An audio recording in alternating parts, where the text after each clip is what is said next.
కదా, ఈ విషయం మీకు అర్థం కావట్లేదా?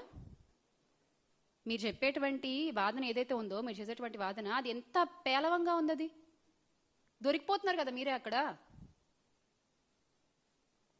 లక్ష్మీపురంలో బెల్ట్ షాప్ నిర్వహిస్తున్న మాట వాస్తవం కాదా? బెల్ట్ షాప్ నిర్వహిస్తున్న వ్యక్తి తన ఇంటి సీసీ కెమెరా కూడా పెట్టారు. మరి ఎందుకు మీరు ఆ ఫుటేజ్ బయట పెట్టట్లేదు? ఎందుకు ఆ వ్యక్తిని మీరు విచారించట్లేదు? అంటే ఈ నిజాలు బయటకు వస్తే మీ లోసుకులు బయటపడతాయనా? మీ తప్పు బయటపడుతుందనా? లక్ష్మీపురంలో ఉన్నది 1 కాదు 2 కాదు, ఏకంగా 3 బెల్ట్ షాపులు ఉన్నాయి. ఇది నిజం కాదా? దీన్ని మీరు కాదనగలరా? రాష్ట్రంలో ములకల్ చెరువులో నకిలీ మద్యం ఘటన బయటపడిన తర్వాత హడావిడిగా మీరు క్యూఆర్ కోడ్ అనే దాన్ని తీసుకొచ్చారు.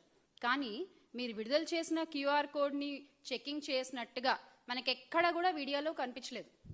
ఆ క్యూఆర్ కోడ్ని చెక్ చేస్తున్నట్లుగా ఎక్కడ రిలీజ్ చేసిన వీడియోలో ఎక్కడ కనిపించట్లేదు. అంటే మీరు ఓన్లీ ఆర్డర్లు మాత్రమే ఇస్తారు.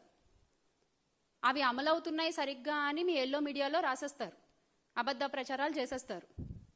అది నిజం అని చెప్పి ప్రజలు నమ్మేయాలి, అంతేనా? లిక్కర్ షాపులు నిర్వహించేది టీడీపీ వాళ్లే, బెల్ట్ షాపులు పెట్టి అమ్మేది టీడీపీ వాళ్లే. అలాంటప్పుడు ఎవరు క్యూఆర్ కోడ్ను స్కాన్ చేస్తారు? మీకు దమ్ముంటే ఆన్సర్ చేయండి క్వశ్చన్. ఎవరు క్యూఆర్ కోడ్ని స్కాన్ చేస్తారు? ఎవరు నిజాన్ని బయట పెడతారు? రాష్ట్ర వ్యాప్తంగా ఈ రోజున 1 కాదు 2 కాదు, 1,50,000కు పైగా బెల్ట్ షాపులు అనధికారికంగా నడుస్తున్నాయి. టు బి ప్రిసైజ్, ఇంకా చెప్పాలంటే 1,65,000 సంథింగ్ కదన్నా, 1,65,000 అనధికారికంగా నడుస్తున్నాయి. ఈ నకిలీ మద్యాన్ని మీరు ప్రజలకు అమ్మి మీరు డబ్బులు బాగానే చేసుకుంటున్నారు, కానీ పోయేది ప్రజల ప్రాణాలు కదా. వాటి గురించి ఎవరు మాట్లాడతారు? ఎవరు మాట్లాడరు.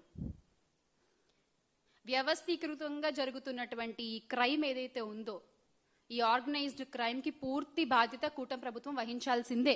మీరు తప్పించుకోవాలన్నా తప్పించుకోలేరు, తప్పించుకోనివ్వం.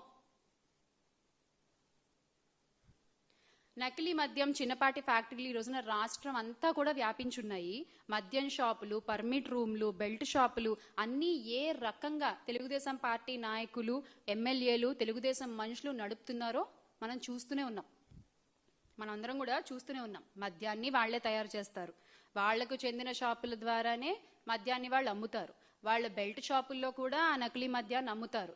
మళ్ళీ దీని అంతటికీ ఒక పోలీస్ని కాపలాగా పెట్టి వాళ్ళ ఆధ్వర్యంలోనే ఎలా విక్రయాలు చేస్తున్నారు అనేది కూడా ఈ రోజున రాష్ట్ర ప్రజలందరూ కూడా గమనిస్తూనే ఉన్నారు. బెల్ట్ షాపులే కాకుండా ఇల్లీగల్ పర్మిట్ రూమ్ల ద్వారా కూడా నకిలీ మద్యాన్ని విచ్చలవిడిగా అమ్ముతున్న వైనం మనం చూస్తున్నాం.